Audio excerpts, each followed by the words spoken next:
Hey y'all, it's Samantha. Welcome back to my channel and welcome if you're new. And guys, I wanted to come on real quick and share with you some of the chocolate molds that I recently picked up, and also share with you a couple of the faux chocolate bunnies that I have created. If you're following me over on Instagram, I shared these tiny little miniature faux bunnies yesterday, and I had several comments on my post, and also Susan Tootsie Tucker. Hey Susan!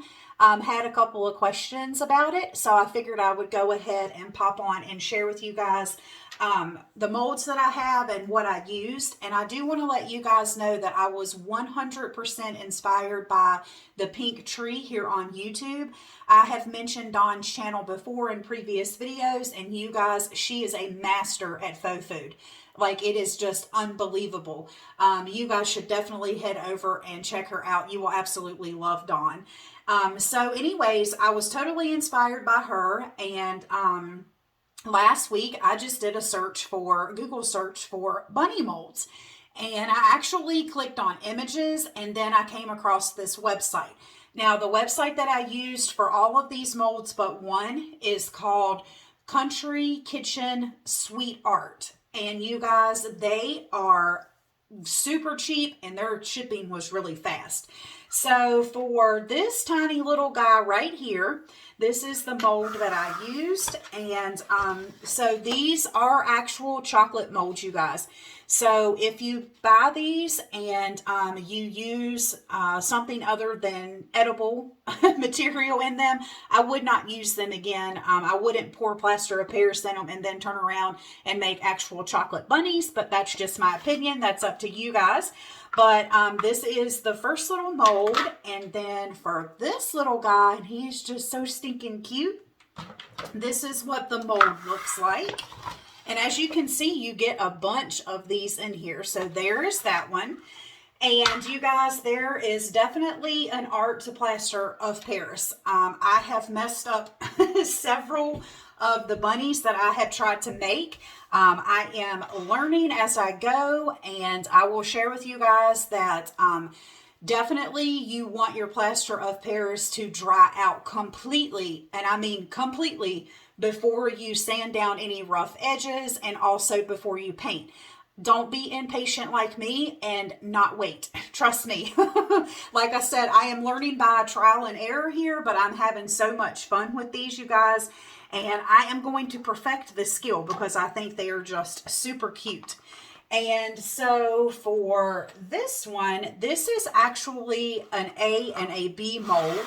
And you get two sets of the bunnies. And this is what the mold looks like. So what I mean by A and B is that you can attach these, and Dawn has really good instructions. I'm not going to get into all of that here because I definitely am not a professional like her. But as you can see, you have the ability to make a 3D bunny. Again, these are all chocolate molds, but I chose not to use them for chocolate, even though chocolate's one of my faves. And then this little guy right here comes in a set of 6, and honestly, these may be A and B, you guys, but with this one, I poured all 6 and I ended up with 1. They either broke while I was trying to pop them out of the mold, or I went to sand on it and the head snapped off. So I only have 1 of him. I have to re-pour more of those, but this is what this one looks like. And then this one right here, let me move him off here. This is a 3D A and B mold as well. This is what this one looks like. And the reason why I did not put him together, as you can see here, his ear chipped off right here. And this is what it should look like. So yeah, it's definitely a very finicky process, you guys. But you could put him together. He would be a 3D bunny as well. Again, I'll have to re-pour him because that little earpiece broke off.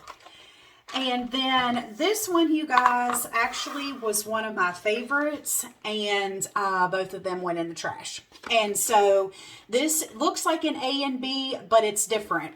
This one right here, I don't know if you guys can see it, has a little clover right there. And then this one has a little tiny flower right there. So my mold turned out perfect, you guys, but when I sat down to paint it, I just could not get those fine details in that flower and in that clover. And I tried to paint over it with the paint that I used to make them chocolate, and it just didn't work. Y'all, I got aggravated and threw them away. So, but if you go and like Google search like chocolate bunnies, like the real chocolate bunnies, most of the time you will see that the bunnies are completely chocolate. They might have some color in the eye, but if they have little details on the side of them, that's the only thing that's color, you guys. And it just I don't know, it just makes me feel nostalgic when I see these, because growing up as a kid, I always had some type of chocolate bunny in my Easter basket. And most of the time it was one like this, you know, that had a little flower, usually a flower on its side. So I'm going to try to repour these and try to redo those because they are super adorable. I just have to hone in my painting skills, you guys. And like I said, it's not as easy as you might think. It's definitely not. Now, this is the first mold that I had picked up. And this one, like I said, was 110% inspired by Dawn. She makes these all the time. She's actually selling these on her Facebook page. She does have a Facebook page. And this is the bunny with the egg in the basket.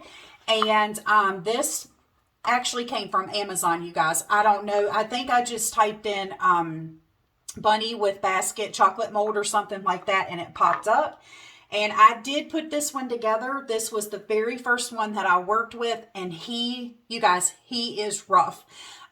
If you try this and you have an A and a B and you want to put him together, definitely do not file down the rough edges until it's completely dry and you put him completely together.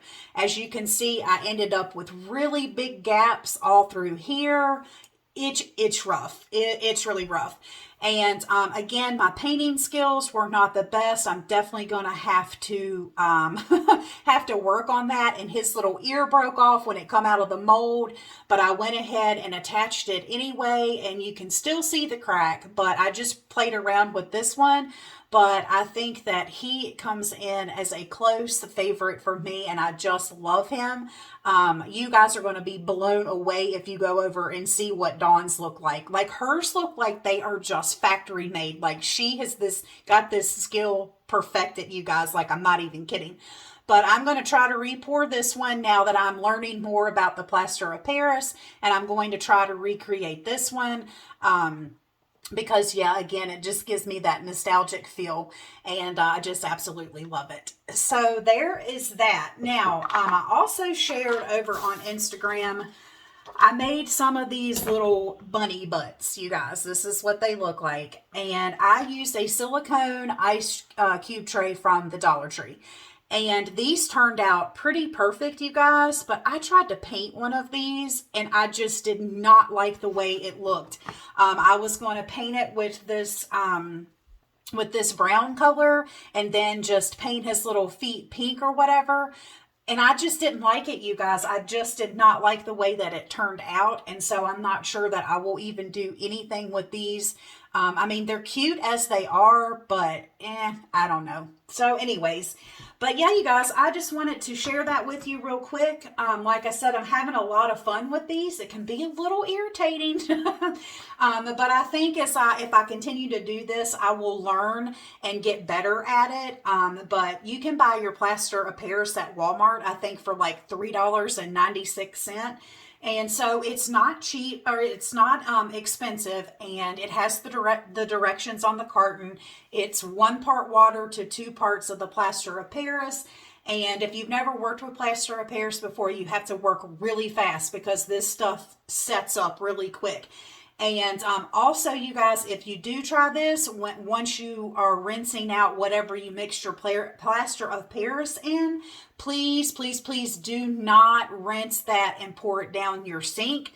Don't do that because if there's any plaster of Paris left, if you wash that down your sink, there's a good chance that that stuff's going to harden on your pipes. You definitely don't want to do that, you guys. So yeah, just a little disclaimer. I don't think Dawn ever shared that, but I just kind of thought about that on my own, and I thought, yeah, I better not dump that down my sink. So anyways, you guys, that's it for this video. I will be back shortly. I actually have some prize winnings I want to share with you guys.